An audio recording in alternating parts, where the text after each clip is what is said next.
Good morning students, Jai Swaminarayan. I hope you are fine. And students, from today I am going to explain you a new lesson of our grammar, that is lesson number 5, verbs. In this we are going to learn the different types of verbs. Okay, first is direct object and indirect object.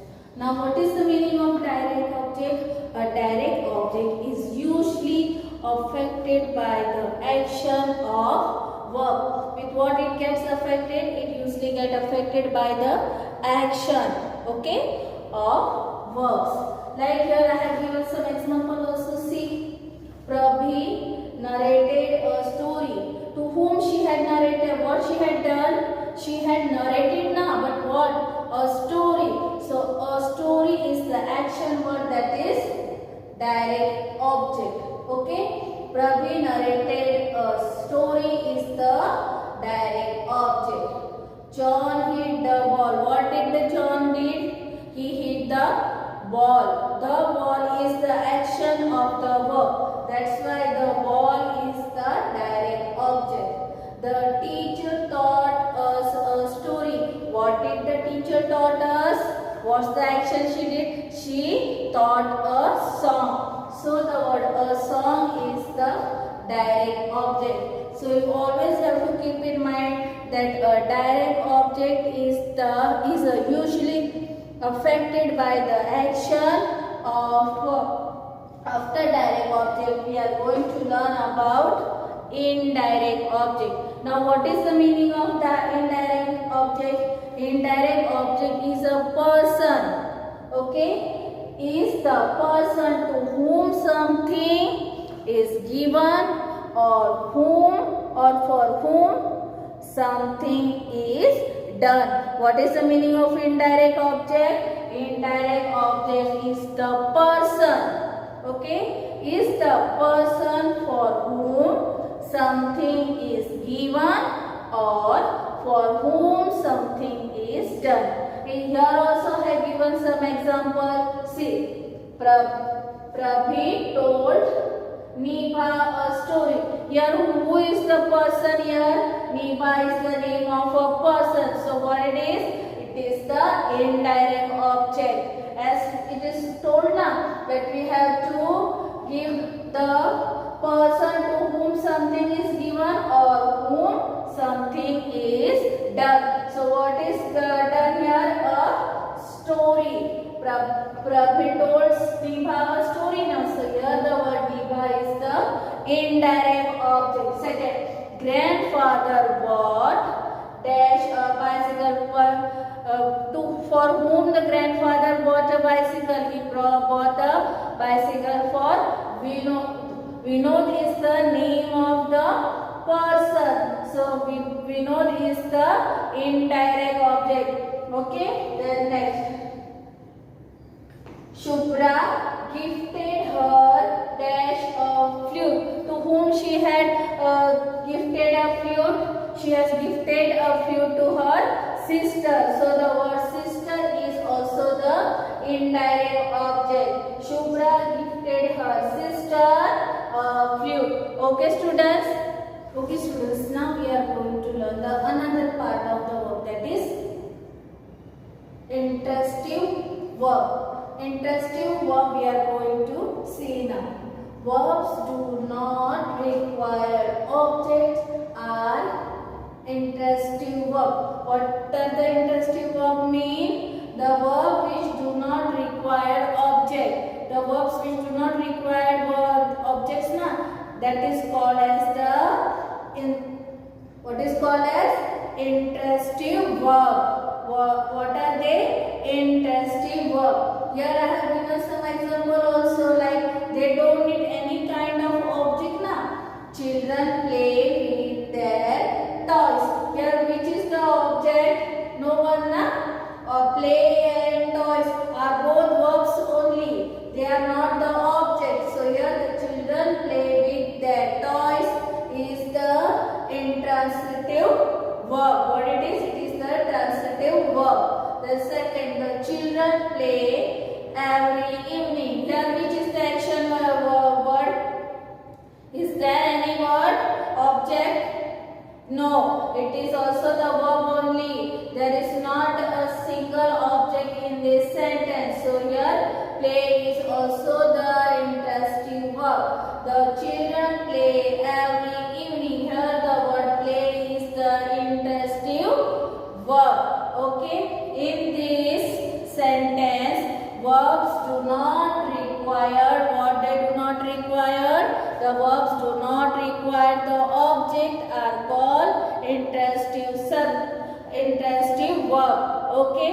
After intransitive object we will go more, and that is finite verb.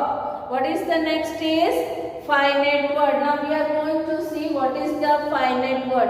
A finite verb changes form with changes in the number and person of the subject or a change in tense. Means we don't know what it is really going to change. It may change form with the change in the number and person or of the subject or a change in the tense also. Okay, finite verb means do the changes.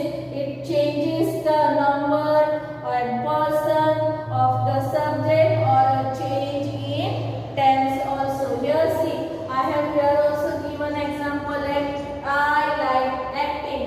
Like is the word which I have changed. Yes, no? So here like is the finite verb. Then I like to act. Here the word like is also the finite verb. Then they will like acting. They will is also the finite verb. Rohan stood up to answer in class. Here the word stood also stand for finite verb. He liked acting.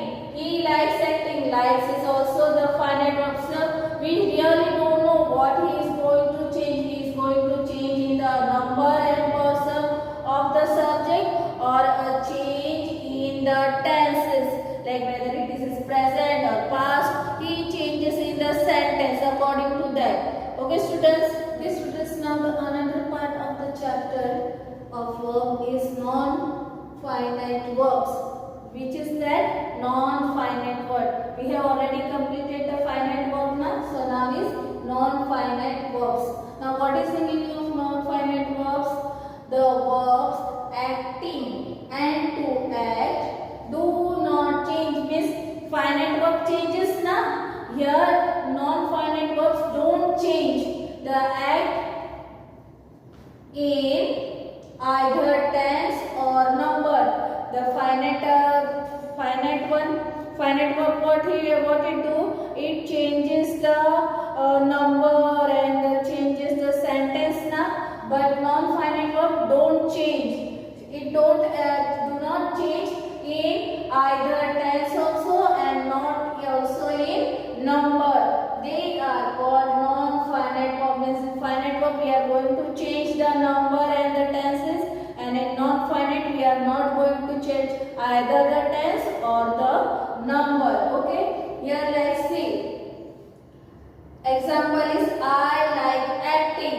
Here the word acting is the non-finite verb. Then I like to act. Here the word I like to act. To act is also the non-finite verb.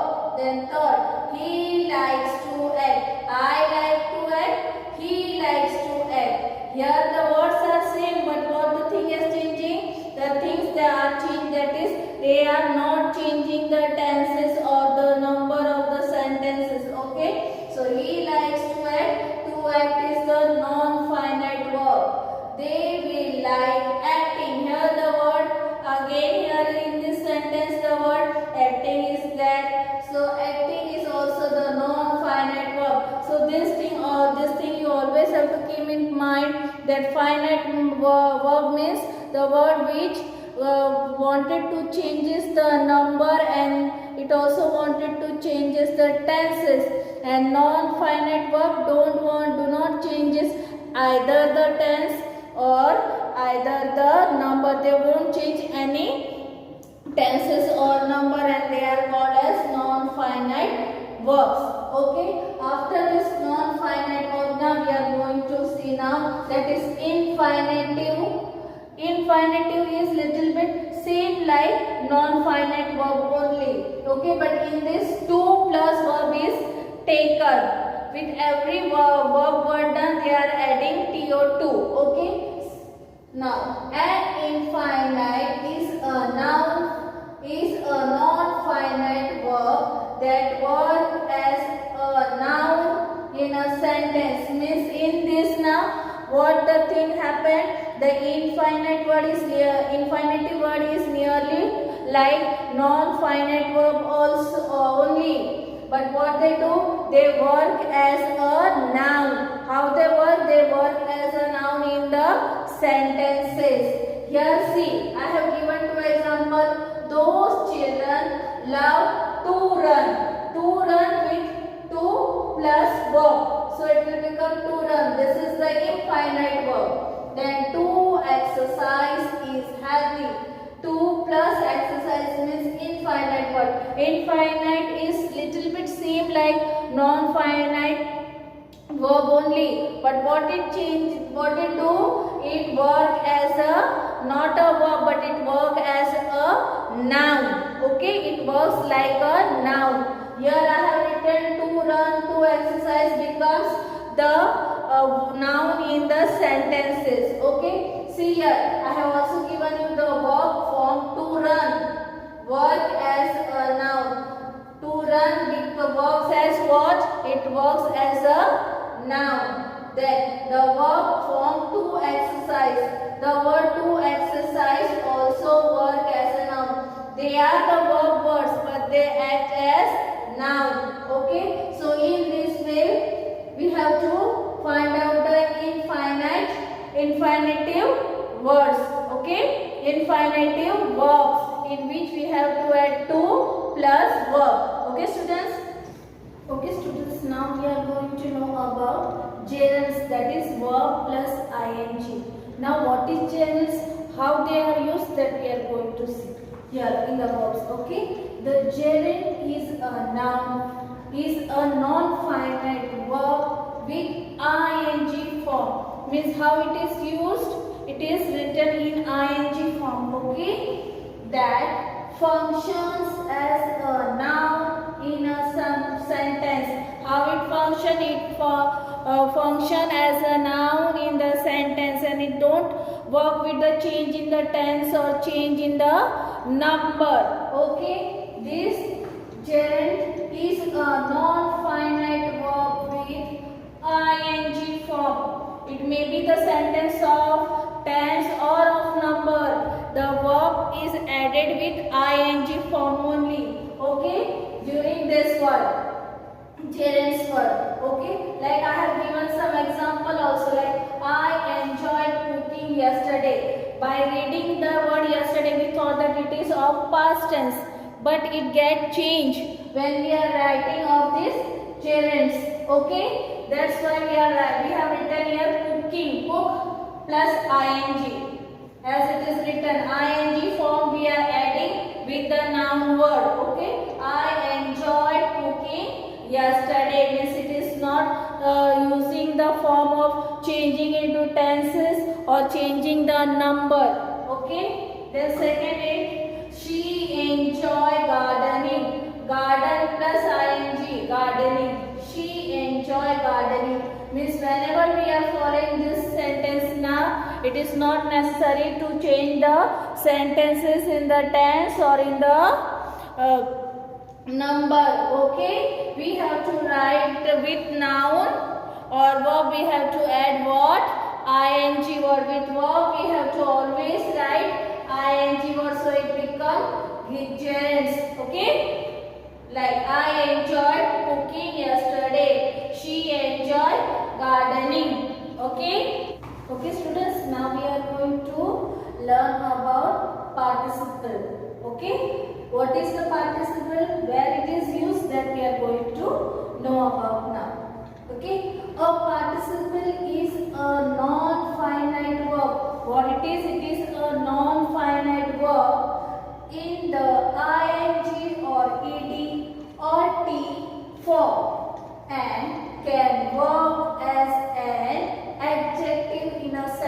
how they are work? They are working as an adjective by adding what?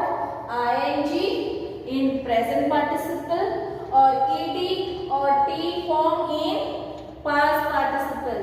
Okay, see here the ing form word as the present participle.